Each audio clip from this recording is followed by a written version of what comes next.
Hey, what's up guys? Tristan X with SquaDRONE. I've been asked in the last several months, like, which of these three drones is the best one to mess with, or like to start off with, and so forth. Best performing drone out of the three small form factors that DJI has been putting out since 2016, starting with the Mavic Pro. The one here on your left, it's actually the Phantom 4, so I mean, I haven't been asked a lot about, you know, the bigger drones, except the fact that most people ask me, it's like, yeah, I don't want to start with the bigger drones yet. And I was like, all right, then cool. So primarily today's vlog is all about the three small form factor drones, or the base lineup of this DJI's three small form factor drones.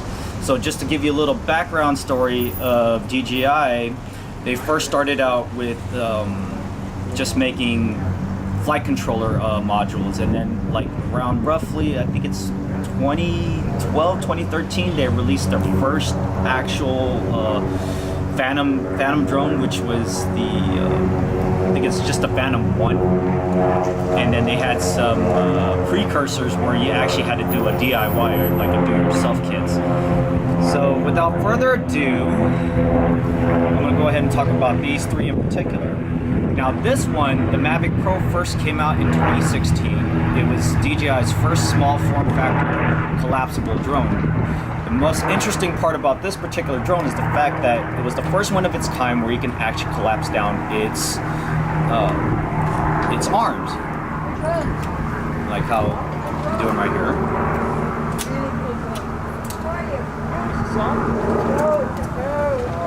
And that's it. That's the drone itself. When I first saw this on a video by Casey Neistat, I was like, whoa, that is insane. It's pretty small and compact. Now, last year, DJI came out with something even much smaller, the Spark.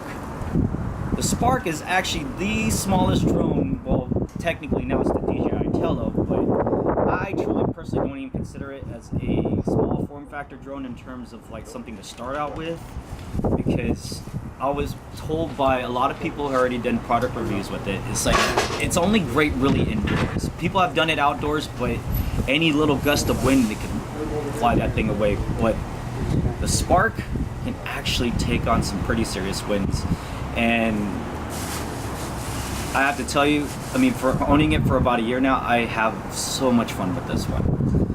Now, earlier this year, and it also came out on my birthday on January 23rd of this year, the Mavic Air.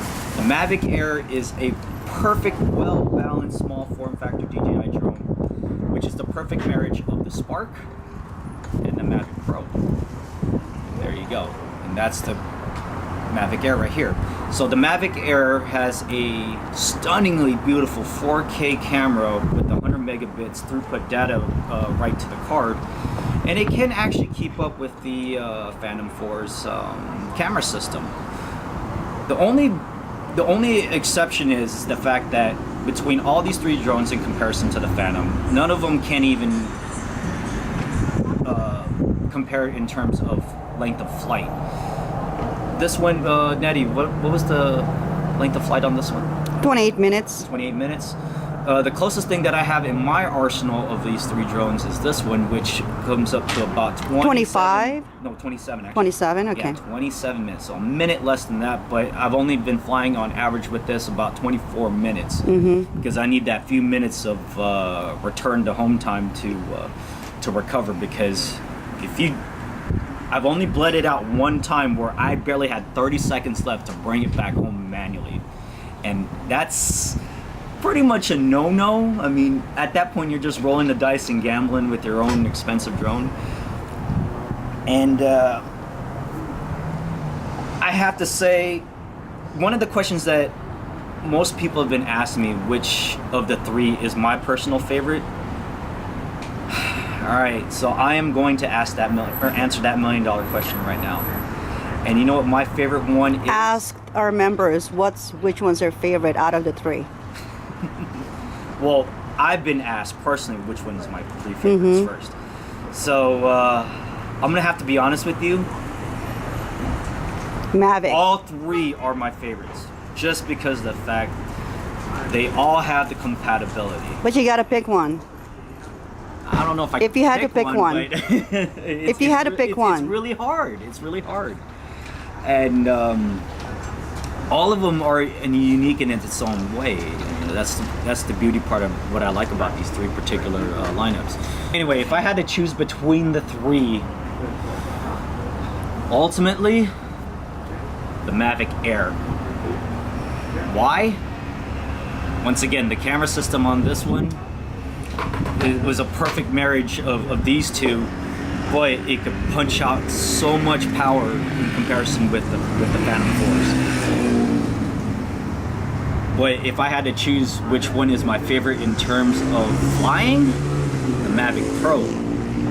I mean, beauty and looks aren't everything, but when I fly this every time, for the small form factor series, it looks fearsome in the skies. Now this one, for people who are just starting out, I would have to say get the Spark.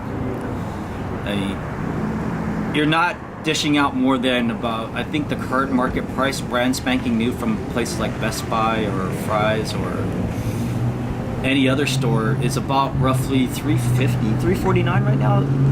Yeah, $349, and then the Fly More combo is only $599, which comes with 2 batteries and so forth. And it can actually combat some pretty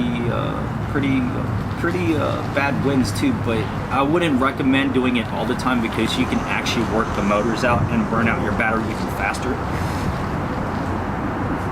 But for carrying something like this, and if you want to take some quick aerial selfie shots, yeah, and having its own intelligent flight system, I would say go with this one. I mean, its max range, I believe, is about roughly 2.5 miles, but I've never taken this thing even more than about 3/4 of a mile, because unfortunately flying Wi-Fi isn't the greatest of all. It can be secured though, so nobody else can try to tap into your Wi-Fi's password, but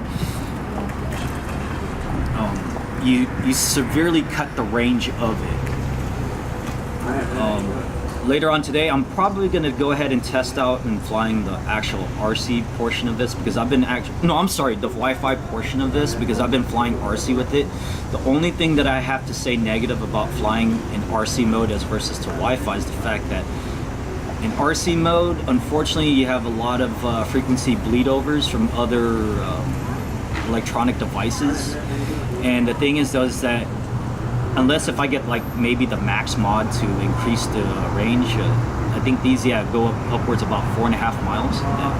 But once again, I've never taken any of these 3 drones out even more than not even a mile, because I don't trust anything I can't see beyond like 300 feet. But I have taken this one out as far as up to about 3,500 feet in distance, and broke its ceiling range of 400 feet. But yeah, so there you have it. So these 3 particular drones, I mean, if you want something compact, sheer in size, all 3 fit the bill. If you want something with the perfect blend of performance and looks, then I would say the Mavic Air. If you want something that looks fearsome but then yet flies like a dream, then the Mavic Pro. If you want something you're just starting out, then I would say the Spark. Alrighty.